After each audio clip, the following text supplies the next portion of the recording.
I'm starting the recording now. Okay, so here we are. Thanks for joining us. This is the advanced tips and tricks with zipForms. Very likely most or all of you have attended the regular two-part training that we have. We're going to recap just a little bit of that, but I'm going to show you some sort of advanced level things that will make your life so much easier in zipForms, much more efficient. And I think you'll appreciate these things. So first of all, can everybody see my screen? If someone could just unmute and just confirm they can see my screen or put it into the chat. And somebody says, yes, thank you very much. Okay, so I'm logging into my zipForms account.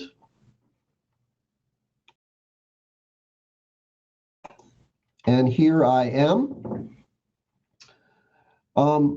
First thing we're going to do is work with templates. So what are templates? Let me first define for you what templates are. This is an already existing transaction. I'm just going to go to that transaction, and I'm going to go to Documents, and I'm going to get rid of this little thing, Documents. So when I created this Carter transaction, rather than bringing forms in one at a time, I brought them in using a template. A template is nothing more than a group of forms. So when I create a new transaction to get the forms that I need, I go here to Apply Template, and I scroll through, and either it's a listing or it's a purchase, and I just find the appropriate template, and I click Apply, and that's what brings the forms in. You can create your own templates, and I think this is a worthwhile thing. I think that if every agent created a couple, maybe 3 of their own templates, they would just find life that much easier in zipForms. And here's why.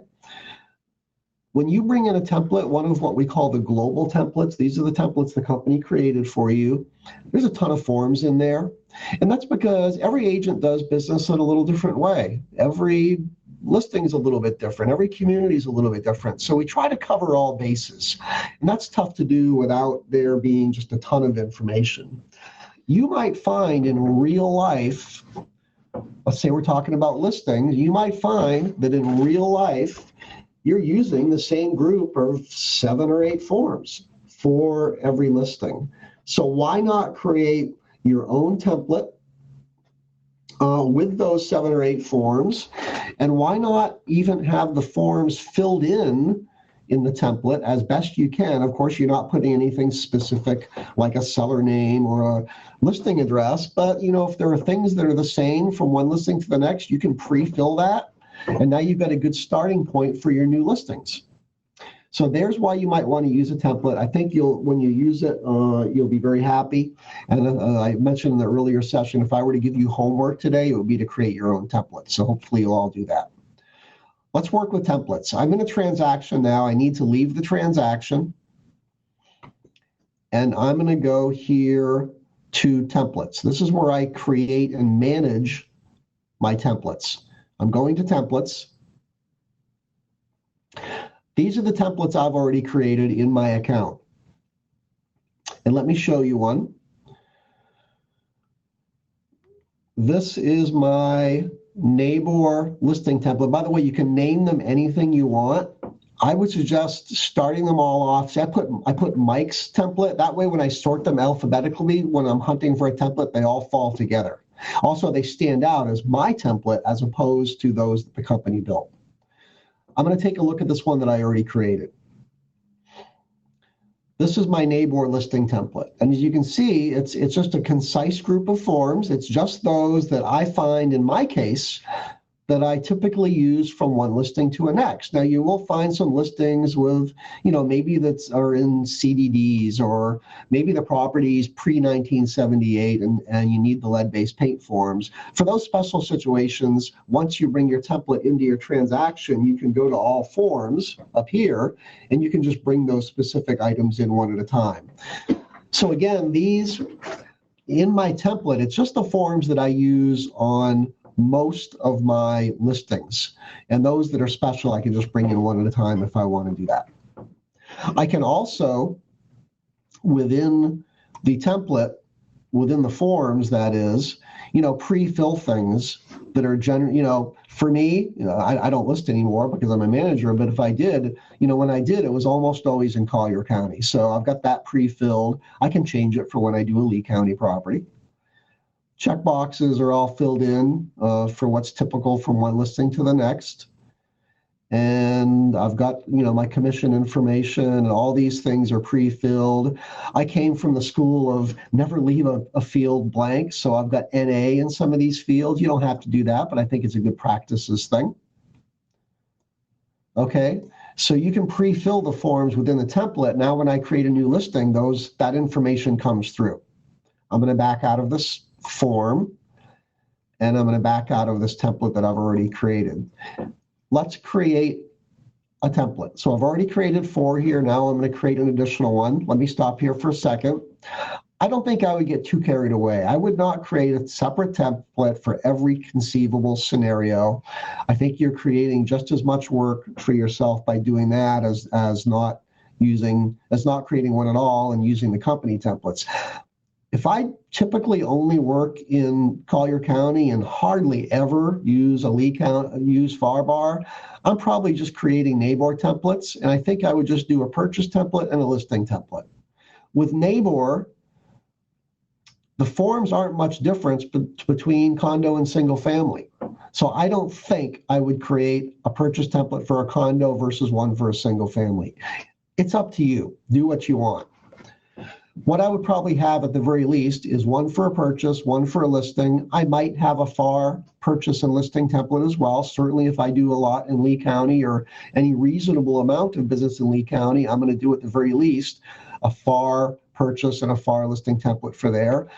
You might also, if you have a farm area where you list a lot of property, and if there's an HOA or a CDD or a form that you're filling in with every listing that's got basically the same information about it, I would create a listing template for my farm area. And here's one I created for Berkshire Lakes, which is where I live, and that's where I used to farm. And what I would do there is I would have things like HOA disclosures pre-filled. That way, when I create my new listing, I'm not re-entering this information that I'm entering, 15 times a year with my 15 listings a year in that community. I just do it once here in the template, and it's done.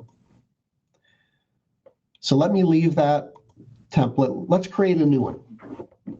Here we are once again under templates. These are the templates that I've already created. Let's create a new one. We go to the button here that says new. And let's create a listing template. So you can just pick your pathway here, listing, purchase, lease. Let's do a listing. I'm just going to call this test because I'm going to get rid of it afterwards, but you're going to give it a name that makes sense.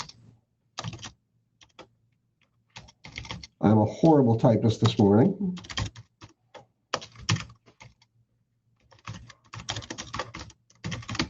So just name it something that makes sense to you. Categorize it as residential. You don't have this option, so don't worry about it. What I'd like you to do when you create a template is model it after an already existing template that's in the system.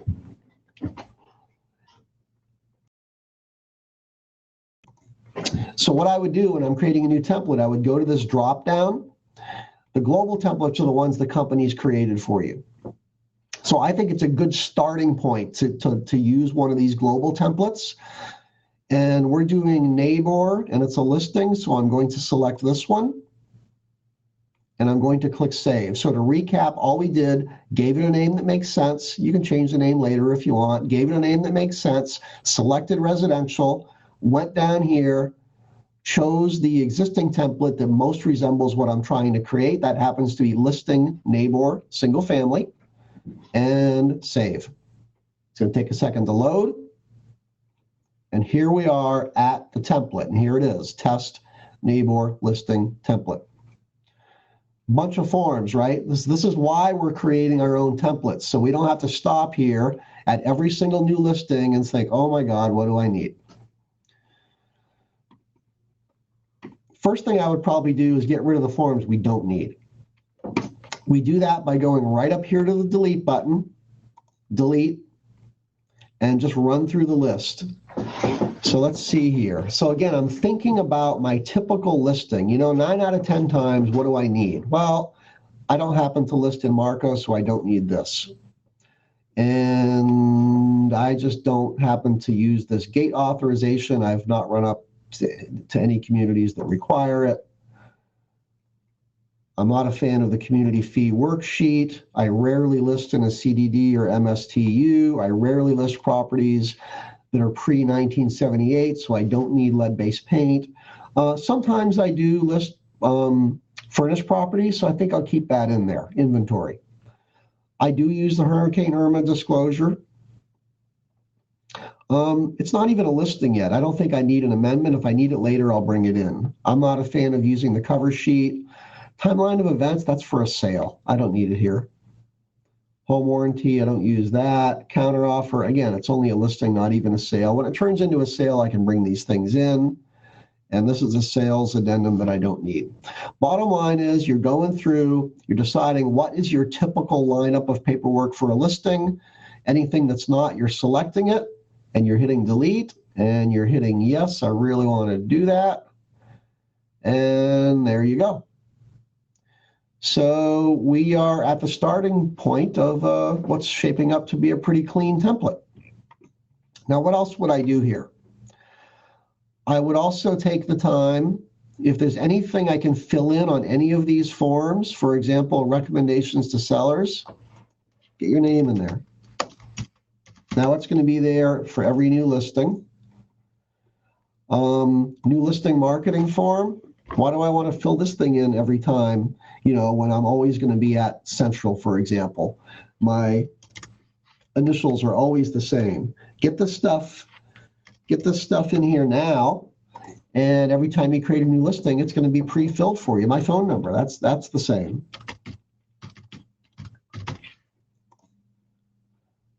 Okay, property address, of course, things like that.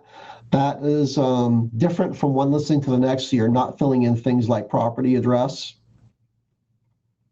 So it's just a few fields here, but hey, those are, some fields that you're just filling in once as opposed to doing it with every single new listing. I would do the same in things like the sign request, things like the showing time form, anything where you have static information that's generally the same from one listing to the next, I would pre-fill it. What else might I do? I think I'd create some folders in here. In a minute, I'm going to give you some tips on organizing your file. This is an area where I think a lot of folks struggle. Over time, as they get signatures, they've got all these folders accumulating and paperwork's just everywhere, and it just gets really confusing. What would I do? Within my template, I would create a folder, and you can do that up here. By the way, anything I'm doing in this template, you can also do in a transaction. Add folder. And I think I would have, this is a listing transaction, listing docs signed. Name these anything you want. This is just following my own logic. It's what I would do, but you might do something different, and that's okay. Now I've got a listing docs signed folder. I mentioned in the earlier class that we would not be in this business if we were not optimists. So I'm going to create a sales docs folder, because this is a listing and I know it's going to turn into a sale before long. There we go. Now later on, when I create a listing and bring in this templates, these folders are right here waiting for me. And as I get things signed, I can set it up so they automatically drop into a folder of my choosing. And I'm going to show you how to do that before we're done as well. When we send something out for signature, we can tell it where to put the signed documents after the customer signs. So the system for a listing, you can have it automatically drop those into this folder. So over time with that listing, don't forget, you're not just going to have the original listing paperwork, but who knows, you might have a price reduction or two. You might have an extension. You might have some other amendment to listing contract. Those are all relative to the listing, and I just have those all land in this folder. So anything listing related is in this one folder, one-stop shopping, one place to find it. And later on, when it turns into a sale, all of my signed sales documents go into another folder. Now this screen always looks the same. I don't have, 14 different folders down here that I'm hunting around, trying to find things when it comes time to move it into SkySlope. So there are my tips on how to create a listing template. This is probably the single biggest thing you can do in this system if you take a little time up front to do, and hopefully you'll do it today while it's fresh in your mind, while maybe you've got some time on your hands. You'll be awfully glad you did. I'm going to leave this template. So now these are the templates that I've created. And there's the one I just created called test. And so over time, maybe things change a little bit. You can come into these templates and update them, swap forms around, change information, so you're not locked into whatever you've done here today. That's templates. We did that under the template menu. Under this menu, there's something else you can do as well that I think you'll like. Standardized clauses. You have the ability to create your own clause library. Now, I would be careful with this. You're writing legal language. People are depending on it to be enforceable, to be correct, to work to their benefit. So if you're going to be putting any clauses here, I would make sure that it's something that's been provided to you by an attorney or your broker, or has been approved, at the very least, approved by your broker. Let me show you how to do this. So let's just say there's a clause that we want to, that our broker's given us, and we think, boy, that might be handy to have. I'll probably want to use that in the future. You can get it into this clause library that I'm about to show you, and that'll give you the ability to, within a couple of clicks, pop that clause into any contract in the future. Going into the clause library, you go directly over here to personal clauses. Now, I entered this one as an example, and this is a good example. This is a clause that discloses fees. Now, let me get a little off topic here and define why we have to do this. And Bay Colony at Pelican Bay is a terrific example. We use, for a homeowners association, per state law, we use a form for that called it's basically the homeowner association disclosure. And if you look at that, if you read through that, there's, I think, 3 places where you can enter some fees, but it's only asking for very specific information. It's not asking for things like transfer fees. It's not asking for required club fees, food and beverage minimums, things like that. And we do not put that information on a homeowner disclosure summary. We've got to put it somewhere, though. We can put it on an addendum to sales contract or in other terms and conditions within a sales contract. And this is a good way to write that up. So I've created a clause. Let's say I do a fair amount of business in Bay Colony, and I know I'm going to need this from time to time. So I can add this clause to my library. And here's how it reads. Buyer acknowledges that they are subject to the following fees. One-time transfer fee of $7,500 to Pelican Bay Homeowners Association at closing. One-time transfer fee of $5,000 to Bay Colony Community Association at closing. Annual membership fee of $1,922 to Bay Colony Beach Club. So I've created that clause. And now that I've done that, when I create a new contract later on, and I'll show you in a few minutes how to do it, within a couple of clicks, I can just pop that clause into my contract and I'm good to go. So personal clauses, you have control over that. You can go here to new clause and you can create a new clause. You can create as many as you want, and you can edit the clauses you've already created. Additionally, there are some other clauses here that the global clauses are those that the company has created for you. Library clauses are some that come from either NABOR or FAR. Going to library clauses, NABOR has 3 that are pre-existing for you. And the company has created some as well. A couple of good ones here for NABOR, because we know that the permit office can take a long time to confirm permits. This is a way you can use one for the as-is or for the regular contract, and this allows some time for that to all happen. And we won't get into that in detail today. It's not the subject of the class. But there's some examples on clauses.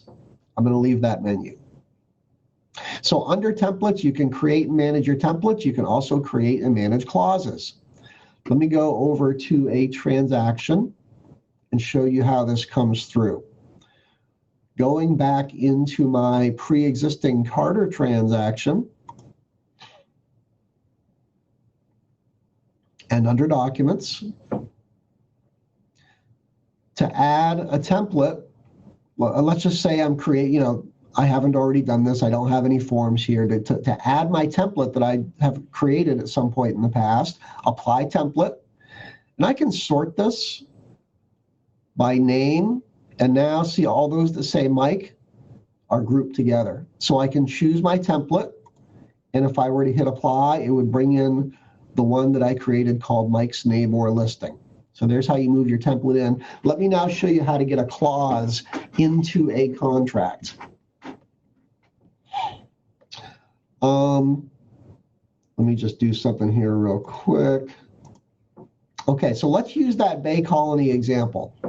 And let's just say we are listing a property at Bay Colony at Pelican Bay, and we know we got to somehow find a way to disclose these transfer fees and the club fees to a potential buyer. Well, there's not really a form designed for that. So what we like to do when we list a property is, of course, for the regular HOA fees, have the customer, get us that information, and they sign the homeowner association disclosure. And you see there's nothing here about transfer fees. There's nothing here about club memberships. So these are just for the regular recurring fees and special assessments. And these are basically for a land lease. That's it. If this form does not ask for it, do not put it there. It could invalidate the form. So where do we put it? I'm going to bring in an addendum to sales contract. All forms, I'm working with Neighbor, so I'm going to switch over to Neighbor. All my addendums are here. And let's see, there's the regular old plain addendum to sales contract. By selecting it, it brings it in, and there it is. Now this is already here because I did this for an earlier class. Let me get it out, just pretend you didn't see that. So when we bring it in, it's just blank like this. So we're creating this clause for the fees, and we know that we already have in our clause manager a clause that we can just pop in here. So how do we do it? Just click in just anywhere in here, go to this little pencil, this little piece of paper, the scroll, that's the clause library. We go there and look at this. We can access either the broker clauses, those are the ones the company has written for you, but I know this is one I did myself, so that's a personal clause. Oh yeah, there it is, Bay Colony fees. Now, by the way, even though I've called this Bay Colony, I could use this format for another colony. I'm going to insert it. And I could just change the specifics around, but at least I've got a format to start with. So you saw that within a couple of clicks, I just brought all that language in, and I'm ready to go. You can put this in other terms. You can also, within the addendum, you can also put it in a sales contract. Why are we doing this for a listing? So we're listing this property, and that's the time when we get the seller to sign all the disclosures, the seller's disclosure statement, any HOA disclosures. Well, we're treating this, even though it's called an addendum to sales contract, we're treating it exactly as we would any other disclosure. We're getting the information at the time of listing the property. We're having the seller sign it along with any other disclosure information. Now, when a buyer comes along, we are ensuring that when the offer comes in, the buyer has signed the seller disclosure statement, the HOA disclosures, and this addendum. Now we have disclosed everything we need to disclose to the buyer. So there's a little lesson on how to disclose fees that are beyond the regular HOA fees, as well as how to use the clause manager. Does anybody have any questions? If so, feel free to unmute yourself or put it in the little chat. And looks like we're okay. Feel free to speak up if you've got anything. I'm going to go ahead and leave that form. There is how you handle clauses and how you create templates. I would play with those things, and I think if you get in the habit of using them, it's going to make your life a lot easier. Let me show you something else that's really cool. I'm going to go ahead and just completely get out of zipForms. Let's say we've been showing property, and our buyer has decided, yeah, this is the one, this property here. We've seen it a couple times. We're going to write an offer. Find the listing in MLS. Underneath the photo, underneath the little tax link, if you see this little, you see how it's saying Zip Logic there? If you see this little link, click on it. This is where you can write an offer. So this is a one-click offer. It's really more than one click, but it's one click to start it. I'll go ahead and click on it. I'm going to sit back, let it load. It's launched another tab. It is logging into my zipForms account. It's grabbing all the information that's in MLS, and it's bringing it in to a brand new transaction. And here it is. So we just created this with one click. Look at all of the information it brought in. We'll go to parties. There's the seller. There's the listing agent. I'm writing an offer, so I'm going to get my buyer in there.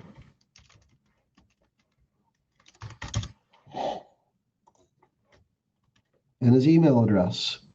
Save. If I've got a second buyer, I go to buyer 2, get my second buyer, and you already know how to do that. Documents. I'm going to bring in a template.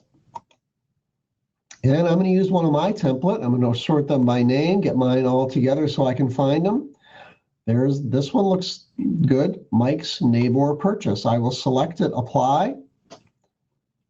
Just like that, I've got the exact lineup of forms that I typically use to write offers because that's what I told my template to include. I've got some folders here that I created, so over time I can manage things. And we're ready to start with our offer. Let me show you one more thing here. I didn't show this in the earlier section. What about those disclosures? The listing agent uploaded into MLS, and if she didn't, I've asked her to email them to me, the seller's disclosure statement, any HOA disclosures, maybe there's an inventory, any special disclosures regarding fees. These are things that we should submit with our offer, and I've got to get those moved into here so that my buyer can sign them along with the offer. What's an easy way to do that? I'm going to split my screen here. Bear with me. Actually, let me do it this way. Okay, and now I'm going to do this. Okay. So I've split my screens, and I'm going to go to the attachments. And, okay, look at this. HOA document, sales disclosures. That looks promising. I'm going to go ahead and open that. And it opens it here. Check this out. Click, drag, drop. Okay. Done. There are my disclosures. So that's the visual click. If you're comfortable working in multiple windows, and I hope that you are, and if not, maybe that's something you practice because it'll make your life easier on the computer over time. If you're comfortable splitting screens and click dragging and dropping, I just did it in slow motion. That is lightning fast when you're really comfortable with it. There's how you can move it in there. Otherwise, you can just use the regular old, we've already downloaded it. Now I could open it, right? And I could go here to download, and I could maybe save it to my desktop. And now I don't need, I don't need this window, and I don't need this. Back to zipForms. And now I could just go to Add Doc, and I could browse, desktop. You already know how to do this. I'm just demonstrating just in case. There's my disclosures, right? And I could upload that way, which I'm not going to do because I already moved it in. I really wanted to show you that click, drop, drag, drop method because it is so lightning fast and so cool. So now I have moved my disclosures in. So now when I start to create my signature packet for my offer with my sales contract and my disclosures, etc., I can include this. And I can have my buyer sign it. Let's see how this listing agent did. This is the John R. Wood agent, so this should be in good. And look at that, we are in great shape. She has had the seller sign this happens to be in a CDD. So they've completed, actually it's not a CDD, it's an MSTU. They've completed that. Seller's already signed it. That's great. There's my HOA disclosure, properly filled in with just the regular fees, no transfer fees. There's the one for Bay Colony, again, properly filled in. Look what she's done. She's done this exactly right. She's had her seller complete an addendum to sales contract, just like I showed you how to do. Filled in all these things. Seller has already signed it. Okay, so we're treating this just like we would any other disclosure. And she has also completed or the seller has completed the seller disclosure statement and has signed it. We are golden. We are ready to go with our offer. And from this point forward, we would start a signature request. We would have already completed the sales contract, and we would be grabbing things like this along the way and having our customer sign.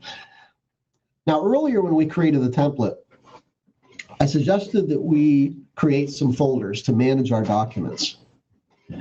And I did this in the template that I used to create this transaction, and here they are. Now, what we can do when we set up signatures, in that signature setup process, there's a point where you can stop and tell the system where to drop the signed documents once the customer signs. If you don't tell it where to go, each time you get a signature, new folder, new folder, new folder, and before you know it, you've got 16 folders here, each with a different signed document. So let me show you how to do that. So this is our initial offer. We've got our sales contract, We've got our sales contract all completed, ready to go. We've pulled in our disclosure. We'll go to e-sign, and it's a new signature, so we'll go to new.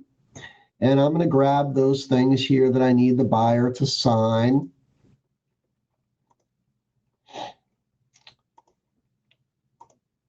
I would just give this a name, very simple, that describes what I'm sending. This is an offer. Right here, see this right here, return folder, choose a folder. This is where we tell it where to put those signed documents. I go there, and for now, again, when you create these folders, do what makes sense to you. For me, I created one called offers and counter offers. I just kind of use that until I get to the point where I've got an actual contract. Then they start going here. So I'm just going to put it here and done. Okay, and there it is.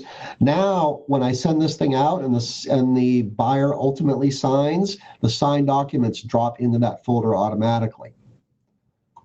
We just continue with the steps. Excuse me, Mike? Yes.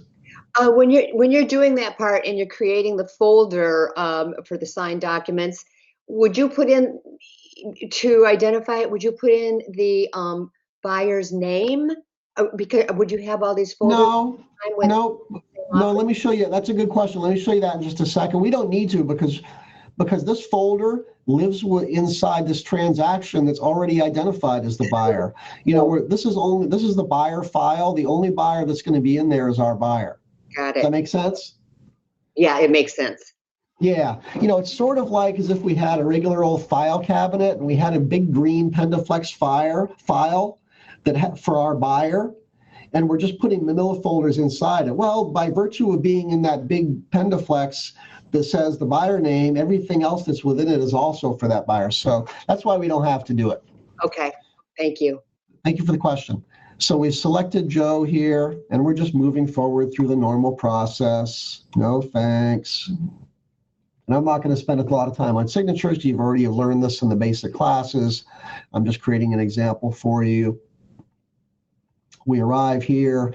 9 out of 10 times, there's nothing you need to do here, but let's remember, we brought in a PDF from somewhere else. That being the case, the system doesn't know where to put signatures. And I know that PDF is this one here, remember that I brought in from MLS. So I can jump right down to that form, okay? Now I've got to tell it where my buyer, Joe, is going to sign. Click, drag, drop. I can adjust that if I want to. And then I know I got a few of them here as part of that file. Click, drag, drop. There it is. And I just continue with that process. Now, I didn't have to do this for the offer itself, because remember, that's a form. That's a form that was editable within zipForms. That being the case, the system already knows where to put these signatures. These are PDFs that came in from outside, and there's just not a way for the system to know what to do with these. So, and you see how quickly this goes. You just run through and tell it, here's where they're signing. Getting down to the signature page. There it is, signature. Oh, here's a cool thing. So this one wants a printed name, and I've got Joe selected. I can just click, drag, drop text down here, go to this little gear, and just check off signer name, make it read only, and apply. There's Joe. If I think that looks a little big, I can do this. That looks a little better. I'm going to go ahead and hit send.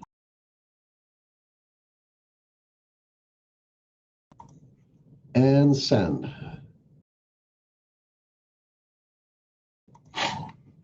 And the signature request is out. By the way, I'm going to stop at this screen. Nothing you need to do here. I'm going to stop here and explain this, because I find occasionally agents are getting hung up here, because right here, front and center, it says action required. And understandably, one might think, oh my God, I'm not done. There's something else I need to do here. Well, there's not.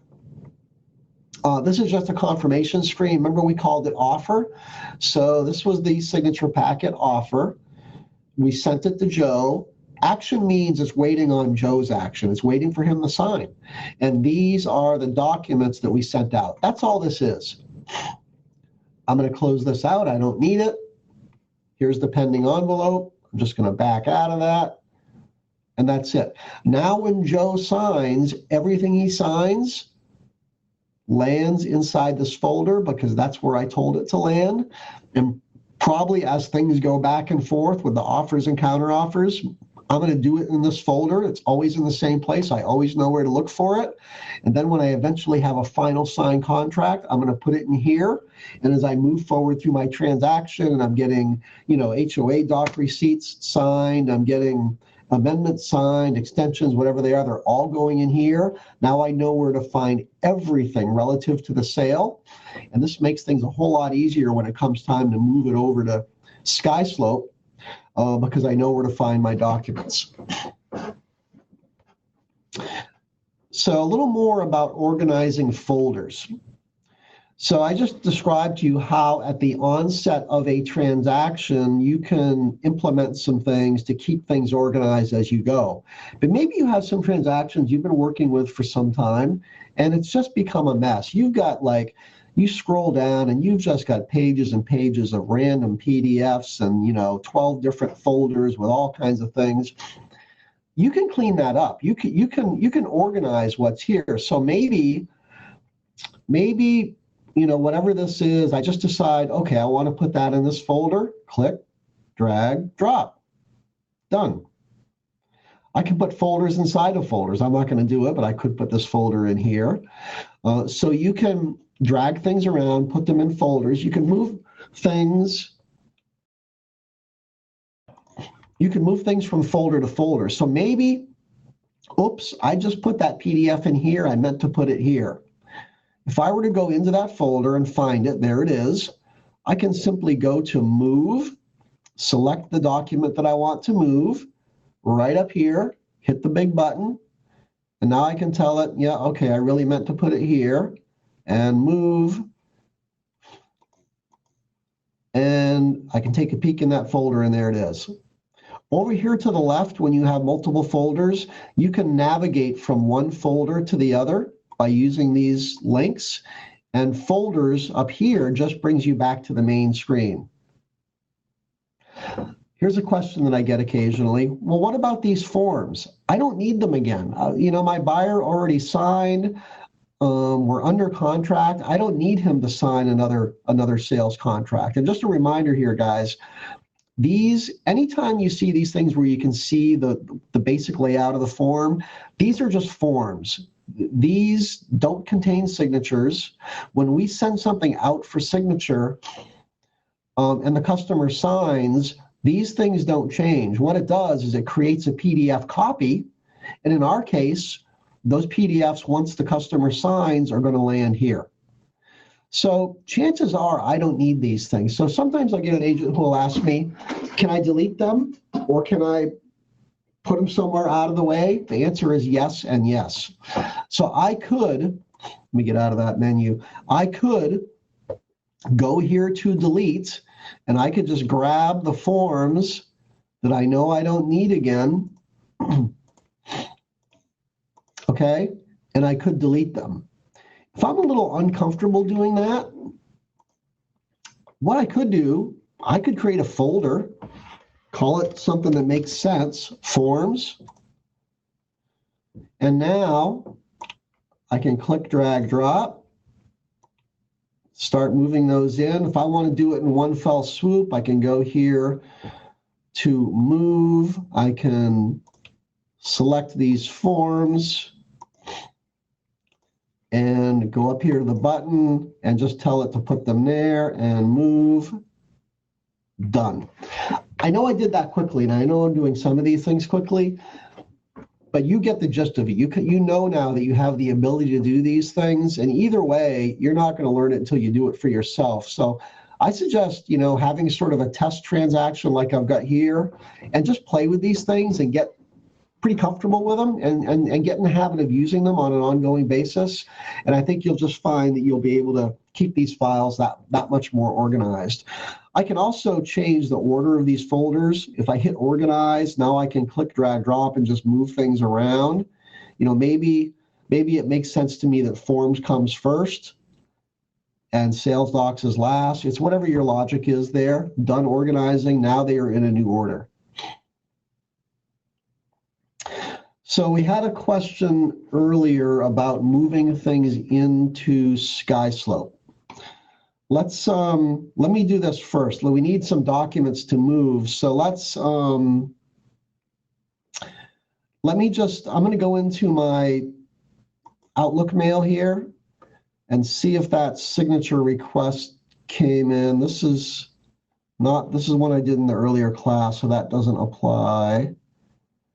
Yeah, it's, by the way, and I mentioned this in the 9 o'clock class, if you're finding that some emails are taking a little longer to come through recently, it's because since this whole, there it is, it came in. Since this whole coronavirus thing started, the email scams are just through the roof.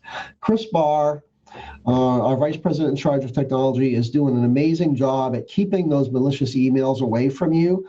However, the side effect is that some legitimate emails might take a few minutes. I'm not talking hours, but a few minutes to actually get through because the spam filter has just really been tightened up. Anyway, it did finally come, and here it is. So now I'm the customer. I'm Joe. I've received my email. I'm going to go here and sign. And it's loading. So this is what the customer experiences when they sign, and I'm going to accept. Next, let's go.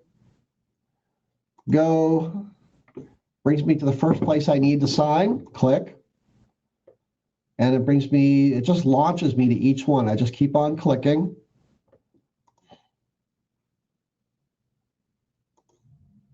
Right, it's making it pretty easy. By the way, I can stop and I can scroll up and down. So they can see all this stuff if they want to. Sign. All right, almost done. Finish. And that's all there is to that process. It takes a minute to finalize. It's just applying all the signatures, putting all the dates in, finishing things up, and we are done. So now we are done as the customer. I'm going to just leave that. And let me, they usually come in here pretty quickly. Let's see, I think I told it to go into this folder. Well, it's not quite there yet. We'll give it in a minute. It might take a minute. So in a minute, we'll have some signed documents to work with, and I'll show you how to move those over to SkySlope. Let me show you a little bit about trusts. Using the same transaction as an example, let's say that Joe, by the way, let me back up. You should be asking these questions, whether it's a new listing or a new sale, particularly a listing. Is this held in a trust or an LLC? You should be looking in public records too to see if there's some indication of that. And if you learn that it is, the contract needs to be filled out accordingly. So this is for a buyer. Remember, this was an offer. So let's talk now in terms of a buyer. And your buyer, let's say we get talking with Joe and he's told you that he wants this all to be in the name of his trust. He wants to put the offer in the name of the trust, and he wants it to take title in the name of the trust.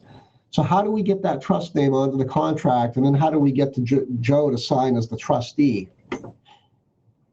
We do it here under parties, starting with buyer one. So Joe has told us that this is really the Smith, Florida Family Trust. Actually, it's revocable trust.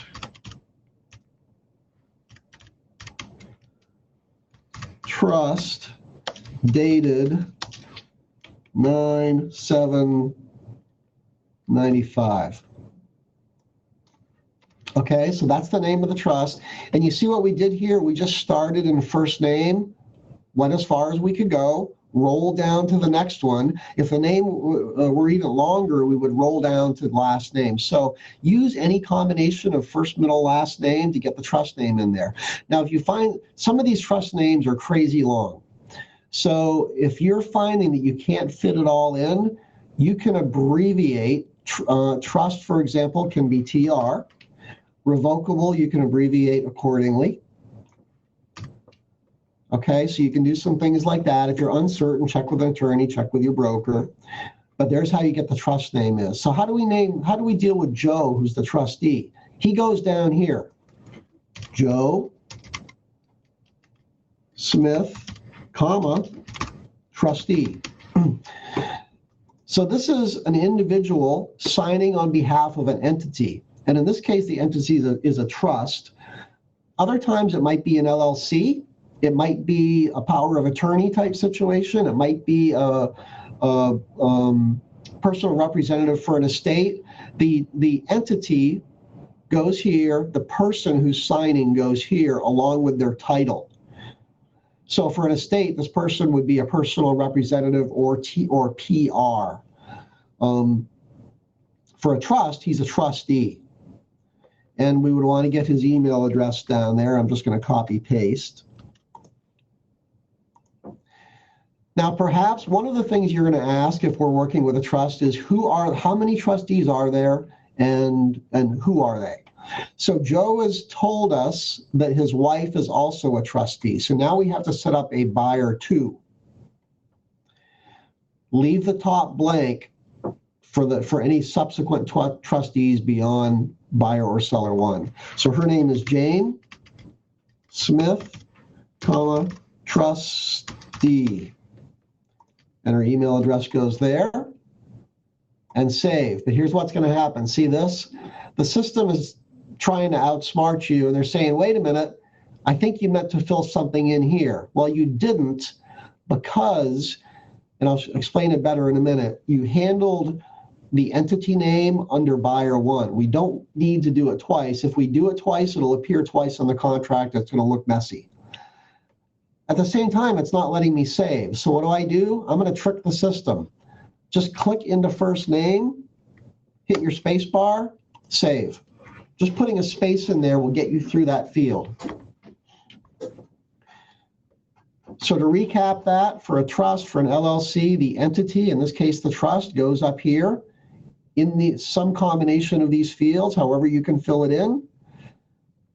The first trustee goes down here with the title, save. If you have an additional trustee, we go now to buyer two in this case, leave the top blank. We've already got the trust covered under buyer one. Jane goes here. And once again, if you save it and it gives you trouble, first name, click in there, space, save. You just outsmarted the system. There's how you handle entities. Let me show you how that looks in the contract. Under documents, that's still a form, so we're going to go here. Sales contract. Now see, this is what we've run into. Remember I said sometimes it won't fit? So it didn't quite fit under buyer, under the buyer line, and it's a little tougher on a sales contract. The listing contracts gives you the full width of the page. But on the sales contract, it doesn't. You could probably take the word dated out, see if that fits in. It doesn't. Let me get the 9 back in there. So you can kind of play around in here. Maybe I can abbreviate family. And why is it not letting me get the 9? I'm gonna have to go back under parties to get that in there, but anyway, looks like I got it, basically I've got it in that time. I don't know, it was not accepting. I was trying to get the number 9 in there. It was not accepting it. Maybe I need to give a space there. Yeah, I don't know. Under parties, I can go back and get that in there. I'm not sure why it's not taking it on this screen. If you have to do really heavy abbreviation, you might check with an attorney and just make sure they're comfortable with it, or your broker. But there's the basics on how to do it. Let me show you something that might throw you off. Down here on the signature line, remember we put the Joe as the trustee? Well, don't worry about it if on the printed line field, it still has the entity name. This is just fine. When he signs, he will still sign as the trustee. So anyway, I hope that makes sense. I'm going to back out of there. Let's now go back and see if our signed offer got there, and it did. There it is. So we just a few moments ago signed as the buyer. Here are the signed documents.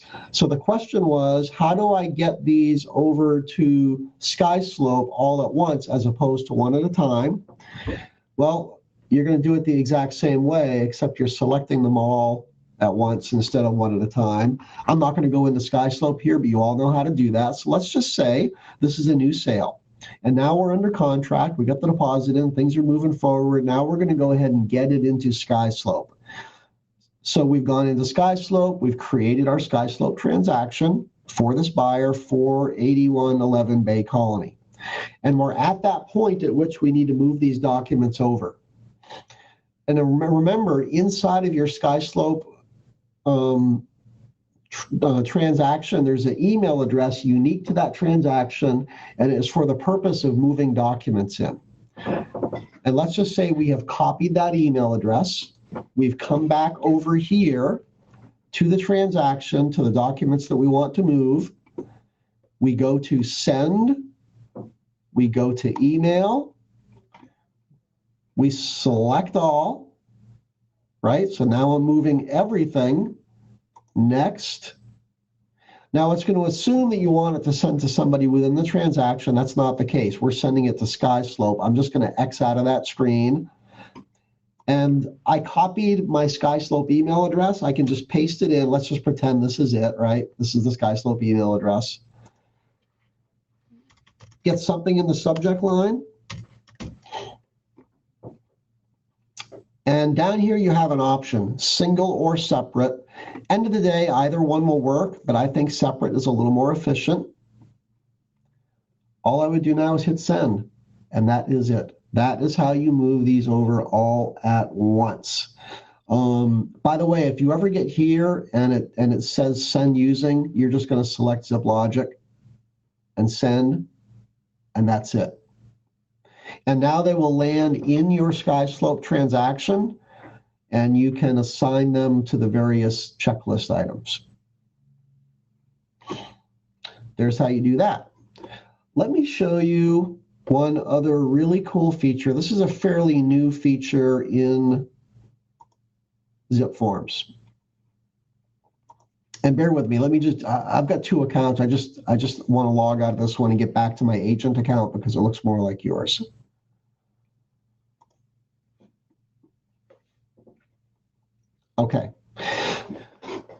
So let's say we have this listing, this Niblick listing right here. And an agent has sent us an offer. We forwarded the offer to our customer. He's thrilled, but he wants the counter offer. And he wants you to send it to him for electronic signature. We need to get that offer that the other agent sent us into zipForms so that we can set up the counter offer for our customer to sign. Now, there's different ways to do that. You can email, just like in SkySlope, there is an email address that is specific to this listing. And if I go here, I'm not going to do it, but if I go under this link, there's an email address that I can copy. And now I can go back to Outlook or wherever that email with the offer is, and I can just forward it to that email address. And after having done that, under Documents, it will create a new folder that looks like this, but it's going to say Inbox. And you'll find those attachments that you forwarded inside of that inbox. So each transaction in zipForms, again, under this button, over here, I'm going to show it to you this time, over here, has a unique email address. But look how cryptic that is. Okay? I am never going to remember that, ever, no matter how hard I try. I can copy it, of course, and now I could go, over to Outlook, and let's just say this is the email with the offer. I could forward it. There would be attachments here, and I can paste that in there, and I can send it. And by virtue of doing that, again, it's gonna land in under Documents in this transaction in a folder called Inbox. Now, heads up, anytime you email something in the zipForms, go have a coffee, go put the laundry in the dryer, do something, because it's going to take like 5 minutes for it to get there, which sounds like a long time. In real life, it's not. Don't worry about it. Just don't sit there waiting for the pot to boil, because it'll look like it takes forever. And you might want to every so often hit this little refresh thing to make that appear. So there's the method to email in. Here's my problem with that. Maybe I'm out and about and I've got my phone with me and that offer comes in and I've been calling the seller, right? And I'm maybe on my way back home and I'm thinking, man, I would really love to forward that email into the transaction now so when I get home, it's there waiting for me. Well, have fun on your phone, getting in the zipForms, getting to that button, trying on your phone with your finger to press on that email button and copy it. And anyway, you can imagine. If you're good, you can do it, but I'm not that good. Wouldn't it be cool if in zipForms, there was like a single sort of mailbox where if you had anything, regardless of the transaction it was headed to, you had a way to just automatically forward something to this mailbox and it just lands there. And when you get home, it's there. Now you can just, from the mailbox, pop it into your transaction. Well, you've got that. Let me show you. And I'll show you in a minute how I would put this in action if I were an agent. That mailbox is called Doc Inbox. So each of you in your zipForms account have this thing called Doc Inbox. So if I go there, and I've got nothing in there now, apparently I've either never sent anything here, or I have, and I've already moved what's here out to various transactions. See this right here? There is my Doc Inbox email address. It never changes. If I've got a really good memory, I can remember that. But here's what I would do. Because this never changes, I would set it up as a contact in my phone, and I would call it zipForms Inbox. Now, whenever I receive something, I can forward it to that contact, which never changes, and I just know when I log into zipForms, it's going to be sitting here waiting for me. Let me show you how that might look. Let's say we received an offer, and I'm just looking for something with an attachment here. Okay, let's just say that this is an offer that's come in from another agent. And let's say these attachments are the signed disclosures and all that good stuff. I can just go to forward, and if I start to type in zipForms, look, it recognizes that I have that set up as a contact. Select it. Now, if there's some things I don't need, I can just delete them out of here so I don't forward a bunch of clutter into here, right? So I've narrowed it down to those things that I want to send in. And if I now hit send,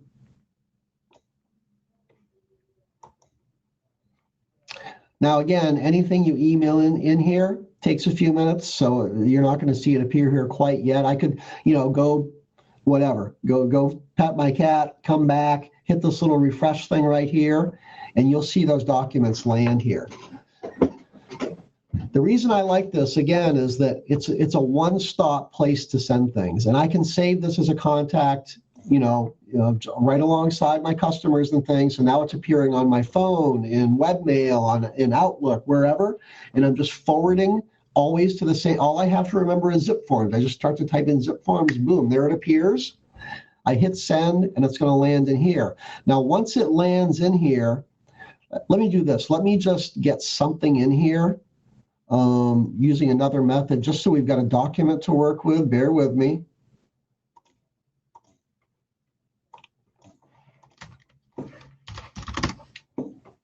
So I'm just uploading something in this case.